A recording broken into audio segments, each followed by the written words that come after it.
Senhoras e senhores que aqui estão presentes, deputados, Brasil, esse movimento Vida Além do Trabalho, vocês são muito bem-vindos à Casa do Povo. Eu fiz questão de chegar aqui, senhora presidente, às 3h54. Estou sentado aqui até agora. Porque a proposta era para ser às 4, depois transformou para as 4h30, depois para as 17 horas. Fiz questão de ficar aqui porque eu quero aprender. O parlamento é um local de aprendizado. Ninguém que entra aqui no parlamento é um oficial de todos os assuntos. E se existe uma coisa que eu aprendi nessa minha vida, é ouvir sobre aquilo que eu não sei. Então eu queria saber mais sobre a escala 6x1. Antes de começar a falar, queria deixar claro aqui que eu acho que eu fui o primeiro deputado a ser atacado pelo movimento, né, nas mídias sociais, por causa de uma fala minha aqui nessa sessão. Vossa Excelência, eu acho que estava chegando naquela hora. Eu tive um embate muito pesado com a nossa presidente da Comissão de Direitos Humanos, que pena não estar aqui para me ouvir.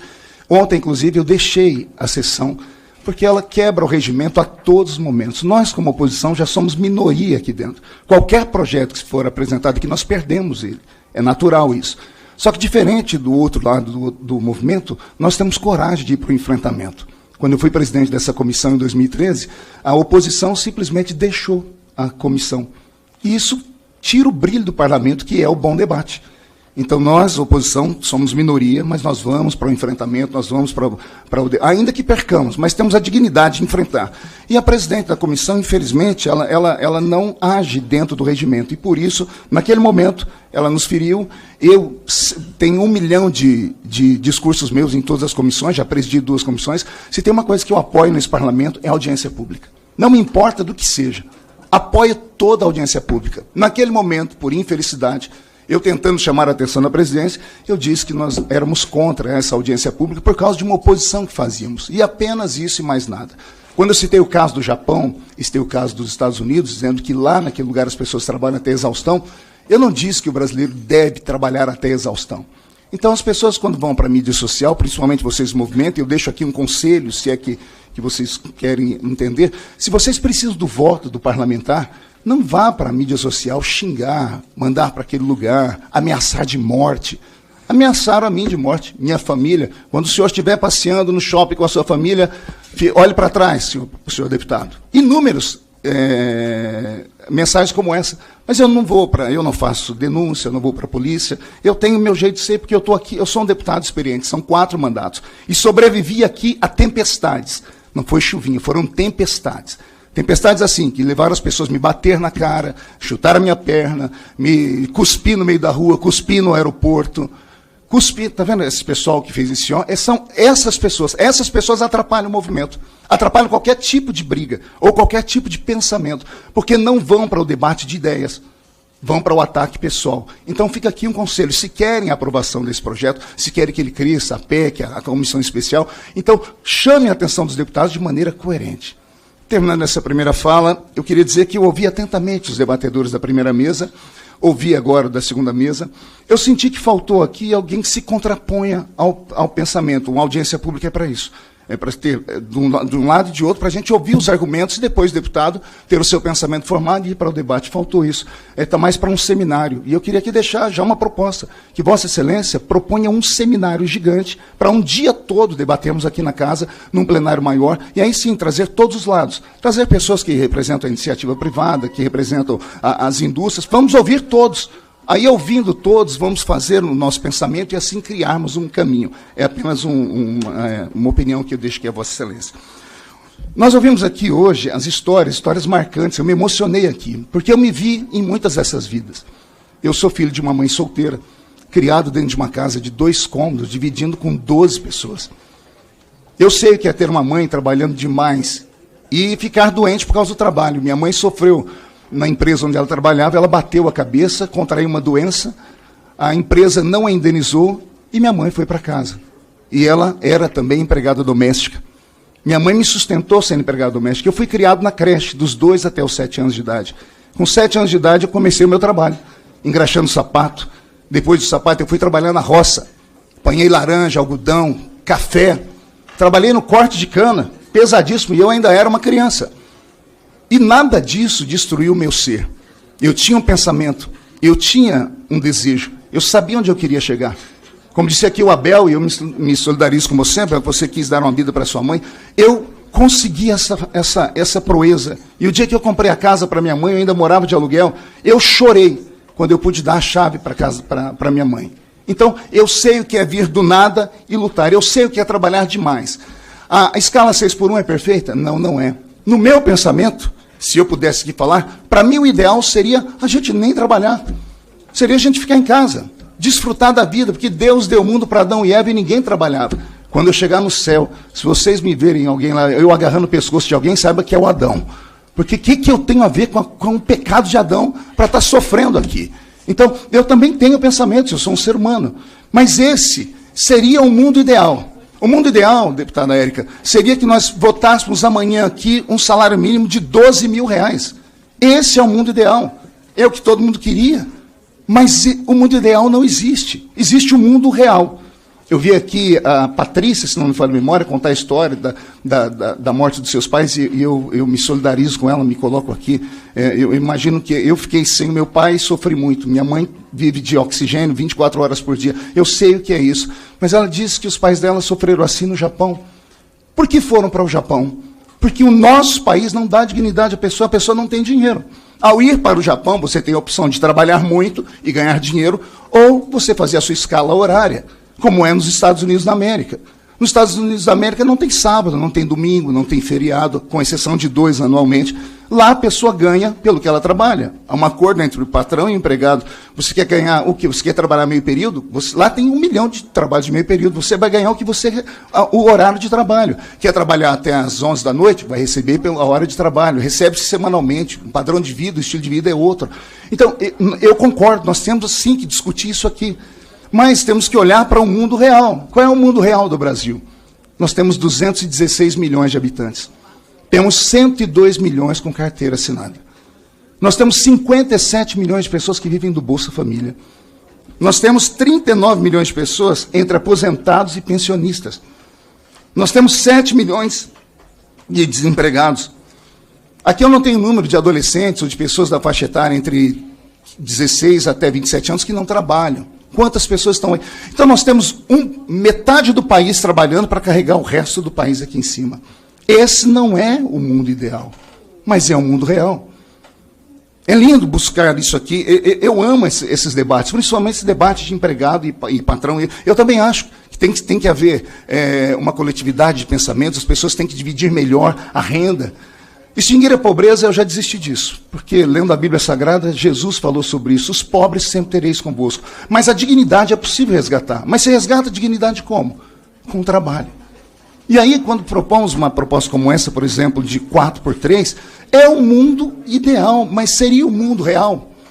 Como que essa pessoa que vai trabalhar menos vai continuar ganhando o mesmo trabalho? Será que alguém aqui acredita mesmo que o patrão vai querer pagar? Ele precisa produzir, e os outros 2 dias, quem vai trabalhar? Então, existem coisas que nós temos que sentar e definir de verdade, estudarmos, mas com o pé no chão, sem tentar passar para as pessoas que estão nos assistindo uma falsa ideia. Porque esse projeto, ele é lindo, ele é romântico, todo mundo aprova, todo mundo quer isso, eu quero isso. Diante de Deus, não estou falando aqui para ganhar o coração de ninguém, não. Eu gostaria disso, mas não é o mundo ideal. Eu parabenizo Vossa Excelência por começar esse debate. E esse debate vai se alongar, vai crescer.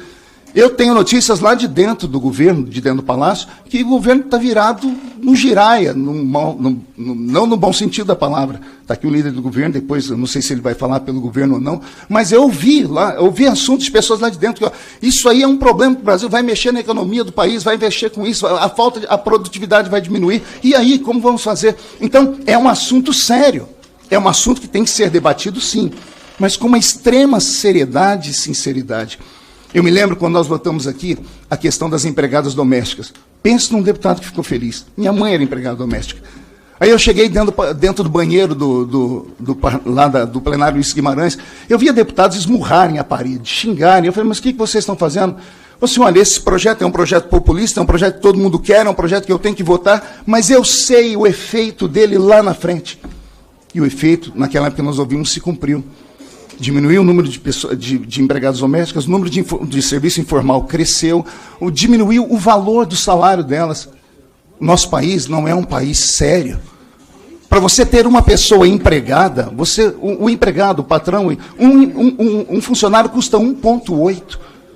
2 funcionários, você daria para o terceiro emprego, se nós não tivéssemos uma carga tributária tão pesada, se nós não tivéssemos os pensamentos escusos do nosso país. Então, eu acho que o início dessa batalha, desse pensamento, é louvável, Vossa Excelência tem todo o meu apoio, vamos para o debate. Mas eu quero ouvir também os contra-argumentos. Eu quero ouvir aquelas pessoas que pensam diferente. Eu quero ouvir economistas, eu quero ouvir tudo isso. Comparar o nosso país com um país de primeiro mundo, que já vivem assim, não é honesto. Não é honesto comparar um brasileiro com um europeu. O menino europeu sai da escola falando 3 idiomas. O menino europeu sai da escola com outro pensamento. Lá ele tem comida, lá ele tem saneamento básico. Nós estamos num país que 100 milhões de pessoas não têm saneamento básico. O Estado do Maranhão, 6 a 7% do morticínio infantil do país está lá, porque crianças não têm acesso a esgoto, a água tratada. Então, nosso país não é o país dos sonhos. A realidade nossa é com o pé aqui embaixo. Precisamos trabalhar, precisamos. Inicia-se hoje aqui um trabalho, uma batalha, pode contar comigo, vamos para o debate. Mas precisamos agir de maneira coerente, sem extremismos. Deixo aqui de novo esse conselho. Não é por mim não, porque eu estou acostumado a apanhar. E tanto é que eu estou nem aí. Meu pessoal, o senhor não vai responder? Eu falei, eu responder? Tem um fórum certo, que é o dia que acontecer a audiência, eu vou estar lá para falar. Eu não me importo, mas tem deputados que não são como eu. Cada vez que vocês xingam alguém, vocês perdem um voto. Vocês empurram o processo de pensamento de vocês lá para trás, para o último lugar da fila. Então vamos para o debate sério, para o debate sincero. Vamos expor essas mazelas dessas doenças, essas doenças psicossomáticas. A minha esposa é psicóloga, e lá na minha cidade nós criamos o Instituto Fique Vivo. Nós lidamos com 500 pessoas semanalmente com desejo suicida. Boa parte delas vem do trabalho. Então, eu sei o que é isso na realidade, mas a realidade tem que ser feita com os 2 pés no chão. Se falarmos apenas em direitos e direitos, como é que ficam os deveres e os deveres? Portugal, se não me falha a memória, em 1990, eu fiz aqui um apontamento, deixa eu ver se eu encontro. Está aqui. Portugal, em 1996, ele reduziu a carga horária de 44 horas para 40 semanalmente. Foi lindo. Aplaudiu-se, foi uma iniciativa grande na Europa. O resultado disso? Houve redução salarial. O desemprego aumentou. E eu estou falando de Portugal, um país que está na Europa, com a moeda que vale muito mais do que a nossa, um país estruturado. Imagina o que aconteceria aqui no Brasil agora, o impacto disso. A coisa não é brincadeira. Em 1990, a China tinha o PIB igualzinho do Brasil, Produto Interno Bruto, o que é produzido aqui dentro. Em 1990, a China e o Brasil eram idênticos. O tempo passou. Hoje a China tem um PIB 10 vezes maior do que o nosso. Nós estamos falando de um Brasil que hoje saiu na imprensa que alunos que saem da 4ª série não sabem fazer uma conta de dividir ou de multiplicar. Então existem problemas 1000 nessa nossa nação. São 1 milhão de problemas. Como consertá-los? Começando com uma audiência pública como essa, tratando, conversando, mas no diálogo, no intelecto, sem ofender ninguém, sem ameaçar ninguém, sem bater em ninguém. Porque todos nós, afinal de contas, torcemos por um Brasil melhor. Quem é que não apoia que o trabalhador tenha uma vida mais digna? Eu vim lá de baixo, e eu sei o que uma pessoa sem um emprego passa. Eu passei fome. Não sei se alguém aqui dentro já passou fome. Não tem nada pior do que isso. Eu não estou falando de comer o arroz com feijão, não, porque o arroz com ovo que tinha lá em casa do Zóio ainda era comida de luxo. Eu passei fome, e eu sei o que é passar fome. Por quê? Porque o desemprego gera pobreza. A pobreza gera miséria. A miséria gera violência. E a violência faz o nosso país estar do jeito que está, de cabeça para baixo. Então nós precisamos pensar num país para o futuro, mais um pensamento coeso, um pensamento de coração. Nós temos que ser mais amigos de fato, irmãos. Podemos divergir. Eu e Vossa Excelência, por exemplo, temos 1 milhão de desafetos. Mas Vossa Excelência não pode encontrar que nenhuma vez eu lhe xinguei, eu briguei com Vossa Excelência aqui. Esse é o meu. Eu sou equilibrado, eu me mantenho aqui. Então, porque eu sei como funciona. Política é a arte de negociar. Na política, aprenda uma coisa, vocês que estão ouvindo, se quiserem, é claro. Na política, o ótimo é inimigo do bom. Por exemplo, o ótimo seria um salário de 5 mil reais. O salário, se hoje, por exemplo, tivesse 2 mil reais, o ótimo seria 5. Mas aí vem alguém e apresenta o projeto de 3. O governo não vai aprovar o 5 porque quebraria o caixa dele. Então, o ótimo seria o 5. Ruim é o 2, mas 3 já está bom. Então, na política, o ótimo e o bom brigam, porque as pessoas têm que ter um momento de debater, de chegar a uma conclusão. Um perde de cá, o outro perde de lá, e chegamos a não aquilo que seria o ideal, mas mais próximo do ideal. Eu penso o seguinte, sem produtividade, o país não cresce. Sem produtividade, não tem riqueza. Foi Ronald Reagan que disse que o maior plano que ele havia encontrado para curar a crise social era o emprego. Então, sem o emprego, nós não vamos a lugar nenhum. Eu sei que todos nós aqui, muitos trabalham demais, como nós trabalhamos demais. Me questionaram nas mídias sociais, o senhor só trabalha 2 dias por semana. Oh, meu Deus, minha filha de 29 anos não me viu. Eu fui em 4 aniversários da minha filha. Eu trabalho todos os dias, de segunda a segunda. Não aqui no parlamento, trabalho nas bases. Eu viajo o Brasil, viajo o mundo. Eu sou um palestrante, eu sou cantor, sou conferencista, escritor, sou deputado federal, falo com comunidades. Semana passada eu estava em São Francisco, lá na Califórnia, falando a um grupo de brasileiros que deixaram o nosso país porque não tinham condições de viver. Aí lá, eles trabalham 7 por 0. Porque lá não tem sábado, não tem domingo. Eles têm a opção de ficar em casa. Eu falei, por que vocês não fizeram isso no Brasil? Eu disse, porque lá no Brasil a gente não ganha dinheiro. Então eu acho que nós temos que apontar para um outro lado. Temos que descobrir uma forma do trabalhador ganhar mais dinheiro. E aí sim, eu acho que o trabalhador brasileiro, em si, ao pensar, se você perguntar para ele o que você quer, ele não vai querer fim da escala 6 por 1. Ele vai querer assim, ó, eu quero ter condições de dar a minha casa para minha mãe, como falou o Abel aqui. Eu quero ter condições de dar uma boa escola para o meu filho. Eu quero ter condições de fazer isso ou aquilo. Porque, veja só, as pessoas reclamam da escala 6 por 1, mas essas mesmas pessoas saem de lá e vão fazer um bico, e vão trabalhar em outro trabalho. Por quê? Então não é o excesso de trabalho, é a falta de dinheiro que tem. Então nós precisamos, pastor Henrique, pensar numa situação assim. Como curar o nosso país? Como curar o país desse câncer? Dizendo isso, eu encerro aqui as minhas falas, tentando aqui dispor o meu pensamento, dizendo a Vossa Excelência que, se fizer o seminário, eu estarei lá sentado na primeira fila. Saio daqui hoje com alguns pensamentos, que vou falar com os meus companheiros, que são conservadores, e que tinham uma visão muito deturpada. As histórias que eu vi aqui hoje me tocaram. Por isso nós precisamos ouvir de verdade. Nós precisamos encontrar um caminho onde o certo não pode ficar, o errado não pode estar acima do certo. Muito obrigado, Excelência. Obrigada, deputado Marcos Feliciano, pela sua colocação respeitosa e verdadeira, senti, da parte de Vossa Excelência. Pode ter certeza que a indicação do senhor para que a gente possa trazer e aprofundar essa discussão para nós é extremamente válida. A ideia do projeto não é necessariamente se esgotar pelo projeto. Assim como Vossa Excelência colocou que a política se faz, nós temos um texto. A partir da indicação de um relator, nós temos a possibilidade de acumular os interesses, escutar e construir um novo texto que seja viável e que seja possível. O que nós não queremos que se faça é confundir a preciosidade desse debate, a importância desse debate, a necessidade e a urgência desse debate. E se nós pudermos contar com Vossa Excelência agregando, fortalecendo, tirando as dúvidas e as indagações que Vossa Excelência colocou, sempre será muito bem-vindo. O nosso propósito com a apresentação desse texto provocado pelo movimento Vida Além do Trabalho é escancarar essa crueldade e essa barbárie, sem ignorar dados, sem ignorar produtividade, sem ignorar a realidade socioeconômica do nosso país, que obviamente não são como os países estrangeiros, inclusive pela não revisão do formato de trabalho, pela exploração escravocrata com a qual esses países se relacionam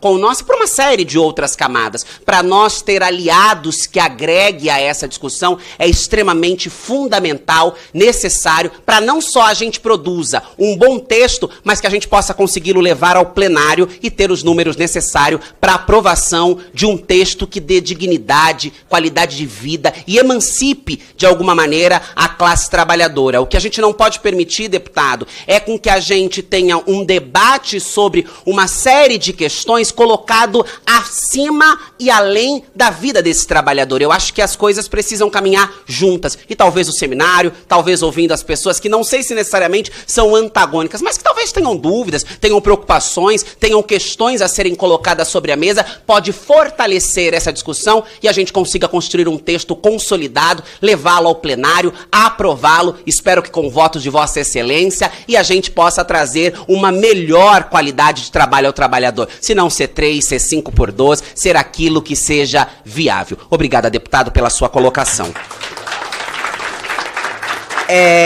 Dando continuidade...